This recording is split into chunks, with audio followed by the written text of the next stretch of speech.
meus anseios, a minha oferta nesta hora é a verdade. E te mostrar os meus pequenos sonhos. Ah, Senhor, como eu dependo de ti para me curar, para me ensinar o caminho que devo seguir. Podes me usar, Senhor, como tu bem queres. Abra o meu coração.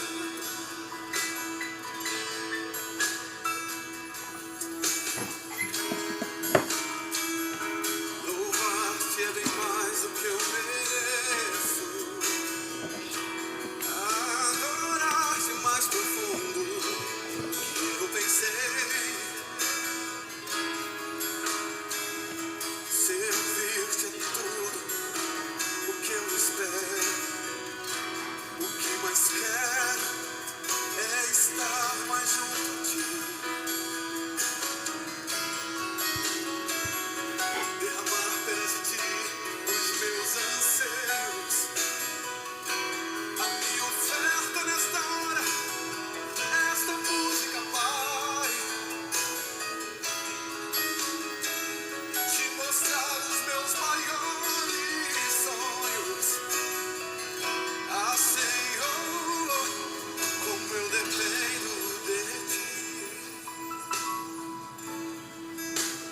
para me curar, para me ensinar o caminho que devo seguir. Podes me usar como tu bem queres. Abra o meu coração.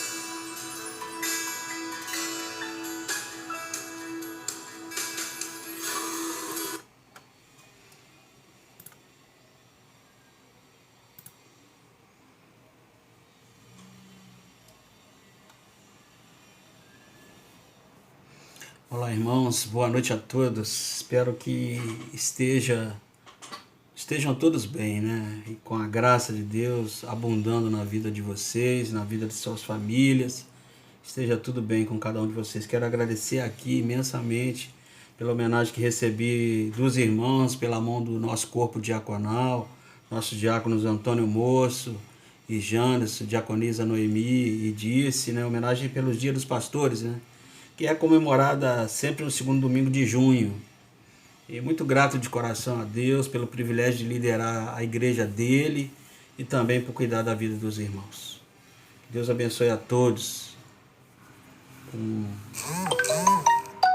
muita amor, com muita força, com muito entendimento, com tudo aquilo que vocês precisem para cumprir a vontade de Deus, que a gente sabe que é agradável, que é boa e que é perfeita, né? Aproveitamos nesse dia dessa homenagem que aconteceu lá no templo da igreja. Nós nos reunimos lá no domingo passado pela manhã para falar também da questão do retorno dos cultos, né, no templo, né? Nessa reunião decidimos algumas coisas, mas antes mesmo da decisão precisamos entender o que está no nosso entorno, né? Como é que está essa situação do coronavírus, especialmente no Rio de Janeiro, né? Até ontem mais de 8.000 pessoas mortas, mais de quase 80.000 pessoas atingidas de casos confirmados, né? O decreto do governador libera o retorno aos templos. O prefeito de Nova Iguaçu, através do gabinete dele, o responsável lá por essa área, o pastor José Luiz, não existe um decreto de se pode ou não pode, né? Existe um decreto dizendo que você tem que tomar todas as providências para evitar o contágio, né? A gente sabe que algumas providências têm que ser tomadas, como álcool em gel, limpeza diária do templo, máscaras, né? Distanciamento, tudo isso tem que ser tomado. Porém, a Ordem dos Pastores Batistas do Brasil, na figura do seu executivo, pastor Davidson de Freitas, e cuja esposa trabalha na linha de frente do combate ao coronavírus, a Ordem dos Pastores não só olhou o decreto do governador, mas também olha para a questão da ciência e medicina e tomou pé da situação, vamos dizer assim, junto ao Conselho Nacional de Saúde, junto à Sociedade Brasileira de Infectologia, junto à Associação Brasileira de Saúde Coletiva, né? E o grande fator de equilíbrio disso tudo, irmãos, está nos testes da sociedade. Os testes, para quem pode estar contaminado, eles não foram feitos nem o mínimo possível aí foi feito. Na verdade, todo esse número que foi apresentado até agora a nível de Rio de Janeiro, quase 80 mil casos confirmados e em torno de 8 mil mortes, foram com base naqueles que realmente ficaram doentes, que foram tratados ou que vieram a falecer, né? Vieram a óbito. Agora, a gente não sabe dentro da população quem de fato está contaminado ou não, porque os testes ainda não foram realizados. Com base nisso, a Ordem dos Pastores orientou segurar um pouco mais essa questão. E nós tivemos no domingo, então, conversando com os diáconos sobre toda essa situação que está ocorrendo e o governador ele libera sim, mas diz que a responsabilidade são dos seus líderes da igreja. No caso da igreja de Marco II, sou eu o responsável. Se alguém ficar doente e vier a falecer, a responsabilidade é minha. Então nós conversamos sobre e chegamos a um consenso através da liderança de que nós retornaremos aos cultos no templo a partir de agosto, primeiro domingo de agosto. Então nós ficaremos esse junho, hoje nós estamos no dia 17, julho também, e em agosto nós retornaremos. Até lá nós esperamos, a expectativa é essa, de que possa ter feito os testes, possa ter realmente certeza de que a gente está com menos riscos de contágio. Pode ser que até lá surja uma vacina, não digo que vai surgir, mas pode ser que aconteça. Já tem coisas bastante evoluídas aí. Então a gente espera que até o final de julho, início de agosto, que é o primeiro domingo de agosto que nós retornaremos, essa coisa esteja mais tranquila e nós possamos voltar com tudo que a gente precisa voltar. Se até lá as coisas ainda não evoluírem, nós iniciaremos agosto com um culto aos domingos. Não faremos ainda culto nas quartas-feiras, mas faremos um culto aos domingos, a decidir ainda se pela manhã ou à noite. Nós vamos decidir isso ainda. Mas com todas as precauções que são necessárias para cumprir, caso até lá em agosto a coisa não tenha sido normalizada, né? Senão a gente vai entrar com álcool gel nas portas do templo, banheiros, cantina, com máscaras, né? Com separação das marcações, porque tem que haver uma separação de no mínimo 1,5 m, 2 metros de cada pessoa, né? A gente vai ter que fazer a higienização quase que diária da igreja. Então todas as precauções que a gente tem que tomar para seguir com o culto no templo, isso lá em agosto, conforme falei. Então em agosto nós retornaremos no primeiro domingo de agosto. Mais à frente eu vou postando para os irmãos como é que está aí esse andamento. Mas se até lá antes disso as coisas já tiverem sido resolvidas, nós voltaremos antes, mas tudo na dependência dessas coisas acontecerem, tá, irmãos? Peço que continue orando, continue aí em oração, clamando ao nosso Deus, ao Eterno, para que tudo isso passe, em nome de Jesus. Que Deus te abençoe. Bom, vamos à palavra dessa noite. Nessa quarta-feira, dia do nosso culto de oração. Nós falamos numa mensagem anterior sobre três passos para vencer a ansiedade, onde trabalhamos ali o capítulo 4 da carta de Paulo aos Filipenses, versículos 6 a 9. Hoje nós vamos trabalhar nesse mesmo capítulo 4 de Filipenses, agora nos versículos 10 a 13, de 10 a 13, para a gente tratar de um tema bastante, vamos dizer assim, propício ou oportuno num tempo como este, um tempo de pandemia, onde a crise econômica está batendo a porta de muitas pessoas desempregadas, né, passando necessidades, e essas palavras aqui do apóstolo Paulo, nesses 4 versículos, vêm ao encontro disso que nós estamos vivendo, para nos ajudar, nos orientar em caso de necessidade, a enfrentar um tempo de escassez e como viver, principalmente, contente nesse tempo de escassez. Então vamos ler aí Filipenses, me acompanha aí na sua Bíblia, a minha versão, a Nova Versão Internacional, Filipenses capítulo 4, versículos 10 a 13, as palavras do apóstolo Paulo. ao povo lá de Filipos. Diz assim: alegro-me grandemente no Senhor, porque finalmente vocês renovaram o seu interesse por mim. De fato, vocês já se interessavam, mas não tinham oportunidade para demonstrar. Não estou dizendo isso porque esteja necessitado, pois aprendi a adaptar-me a toda e qualquer circunstância. Sei o que é passar necessidade e sei o que é ter a fartura. Aprendi o segredo de viver contente em toda e qualquer situação, seja bem alimentado, seja com fome, tendo muito ou passando necessidade. Tudo posso naquele que me fortalece. Amém, irmãos? Graças a Deus, que o Senhor abençoe a leitura da sua palavra. Vamos orar? Feche seus olhos e me acompanhe em oração. Pai querido, Pai amado, nós pedimos a Tua graça, a Tua bênção sobre nós, especialmente nesses momentos difíceis de incerteza e de apreensão em relação ao futuro. Nós pedimos que o Senhor nos ensine a viver contente em toda e qualquer situação e que as palavras do apóstolo Paulo aqui, que nós vamos estudar hoje, Senhor, sejam usadas pelo Teu Espírito Santo para nos mostrar o caminho da satisfação, mesmo em circunstâncias graves, como talvez nós tenhamos que passar. Ouve a nossa oração, Senhor, e nós oramos em nome de Jesus. Amém. Amém, irmãos. Relembrando aqui o fato histórico, que é o que estava acontecendo naquele momento ali, quando Paulo escreve essa carta aos Filipenses. Paulo, quando escreveu essa carta, essas palavras aqui, ele estava preso em Roma, né? Em uma casa alugada por ele, acorrentado a um soldado romano, enquanto esperava o julgamento do imperador, do César. E ali ele certamente estava passando por algumas dificuldades, por algumas privações, vamos dizer assim. Ele era prisioneiro, e você sabe que prisioneiro ele não tem uma vida de abundância, né? Não era uma vida assim onde havia fartura. Podemos imaginar que Paulo estava ali passando por algumas dificuldades, talvez pouca alimentação, talvez não tivesse roupa suficiente para se proteger do frio durante as noites. A situação era de escassez e era um momento de dificuldade. Quando de repente ele recebe a visita de Epafrodito, ou Epáfaro, um dos líderes ali da igreja de Filipos, que essa igreja havia sido fundada pelo apóstolo Paulo poucos anos antes, né? Então, Epafrodito traz ali uma oferta da igreja para o apóstolo Paulo, bem como as informações sobre como a igreja estava, né? A oferta era muito bem-vinda, obviamente, né?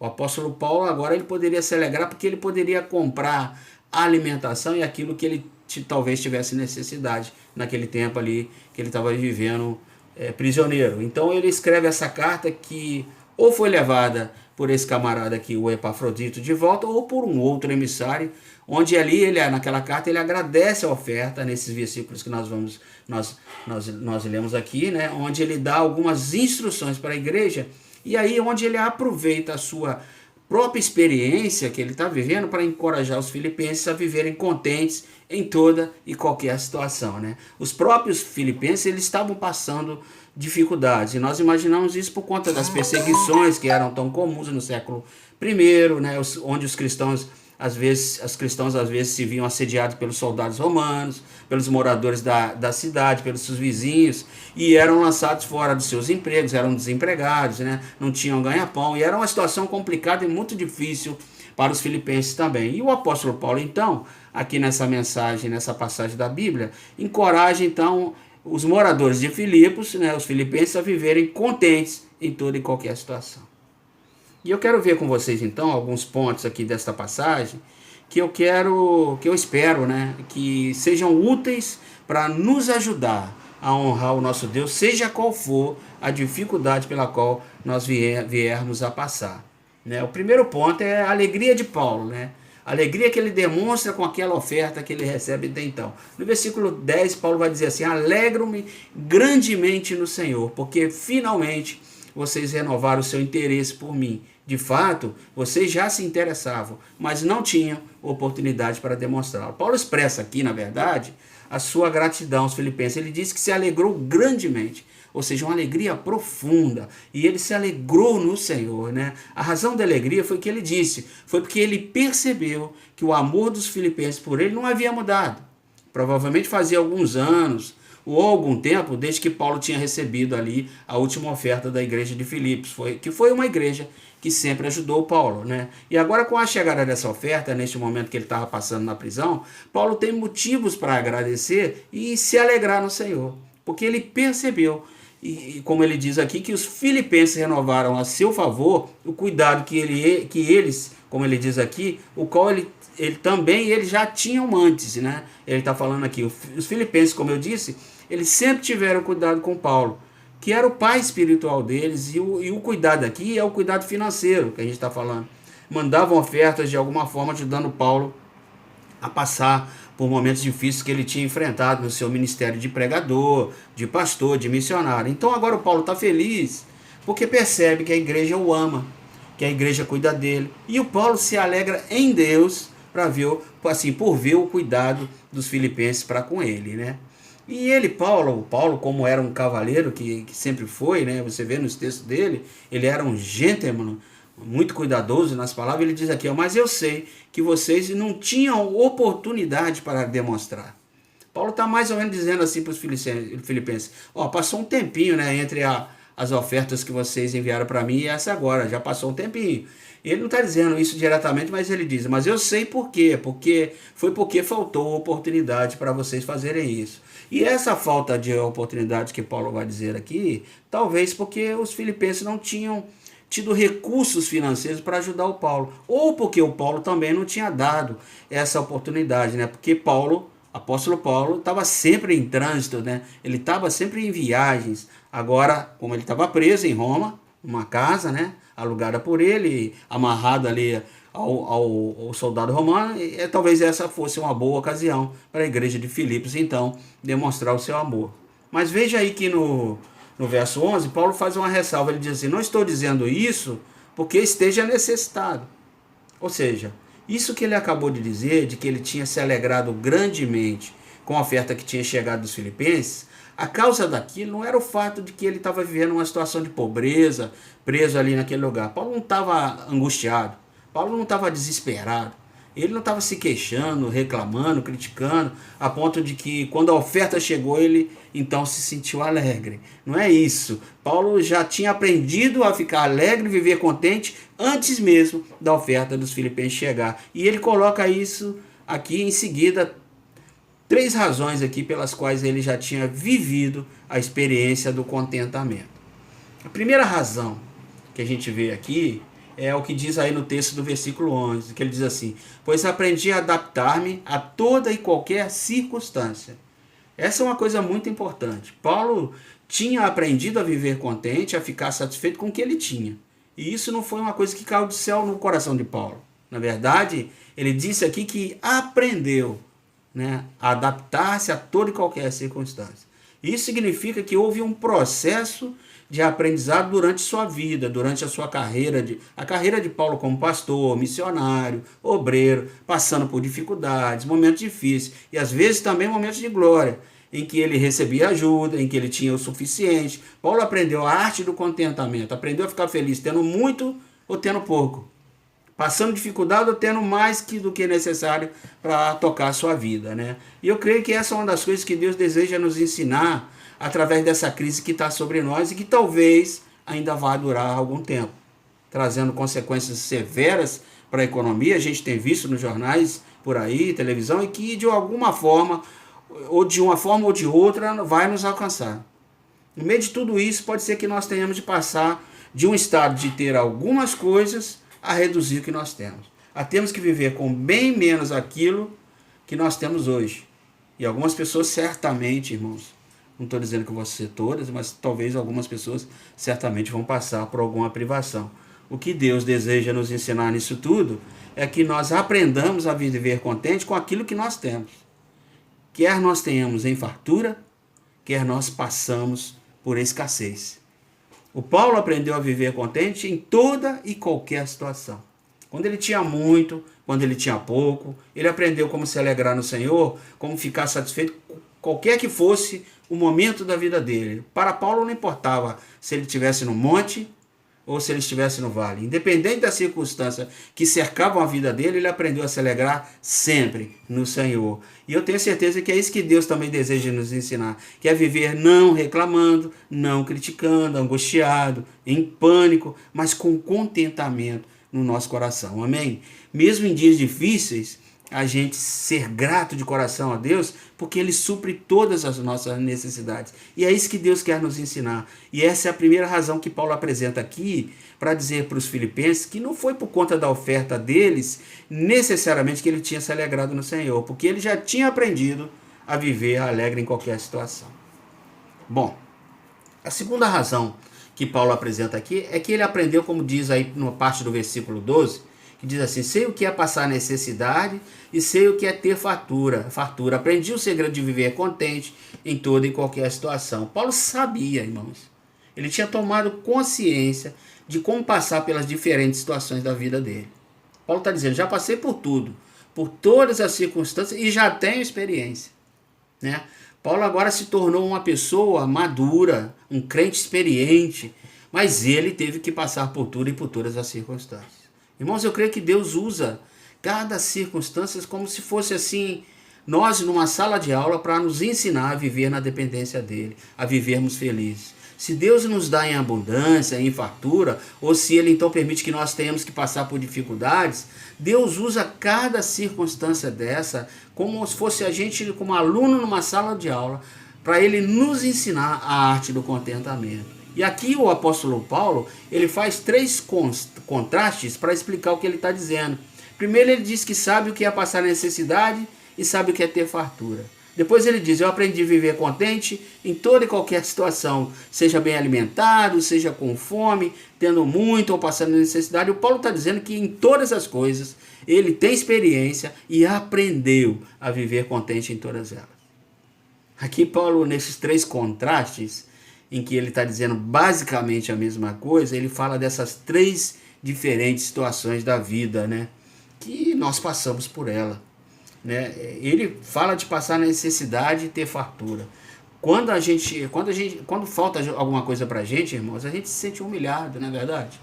Quando a gente está passando por privações, dificuldades, nós temos aquele sentimento de que somos desprezados, somos insignificantes, indignos e que ninguém olha para nós, né?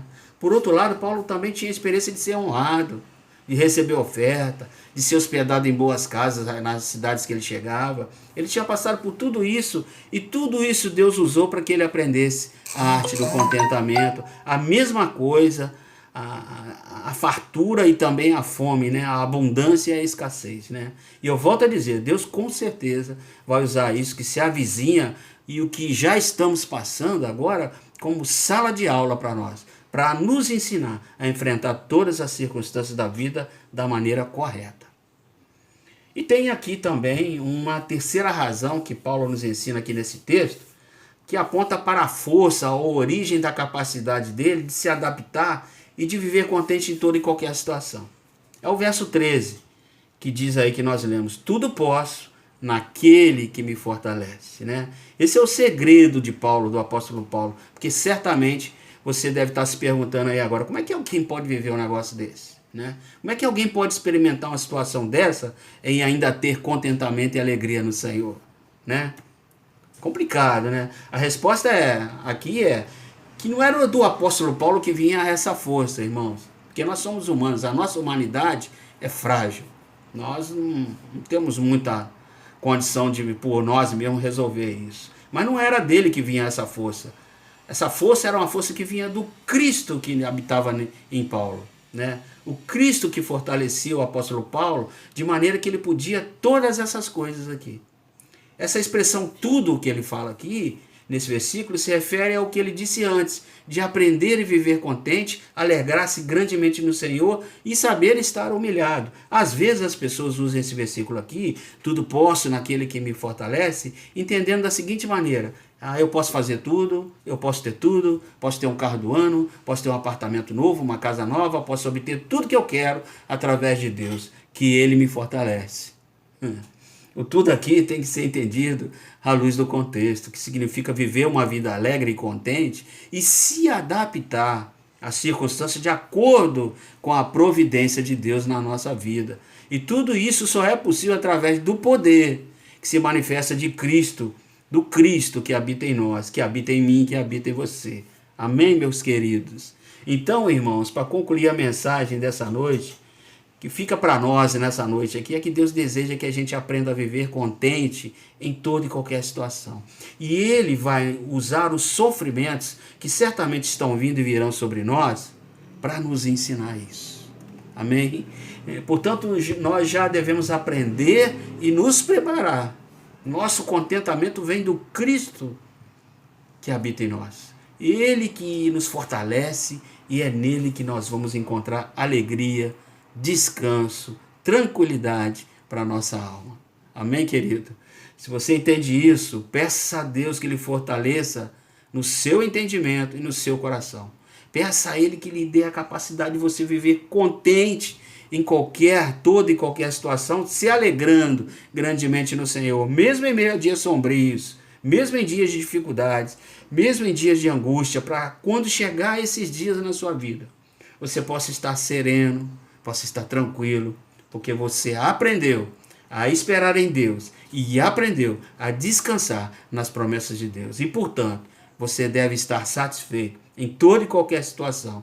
E aí, com certeza, meu querido e minha querida, você vai poder dormir tranquilo, em nome de Jesus. Amém? Que Deus te abençoe sua casa, abençoe sua família, em nome de Jesus. E até o nosso próximo encontro, se Deus quiser. A paz de Jesus esteja contigo. Amém.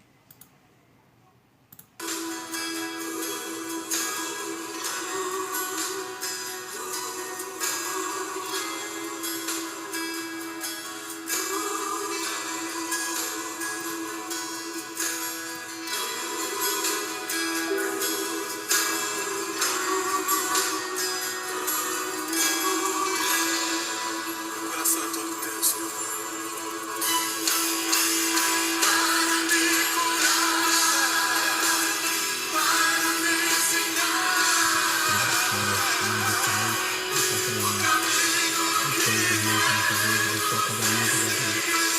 Em nome de Jesus, que seja, Pai, possamos aprender a viver muito para tudo que está certo.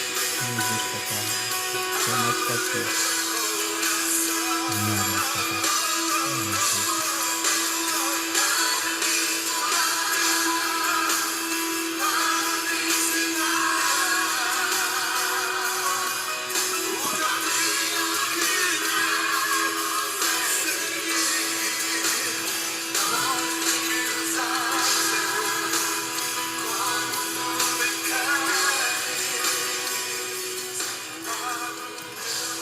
Que Deus te abençoe e te guarde sempre, meu irmão.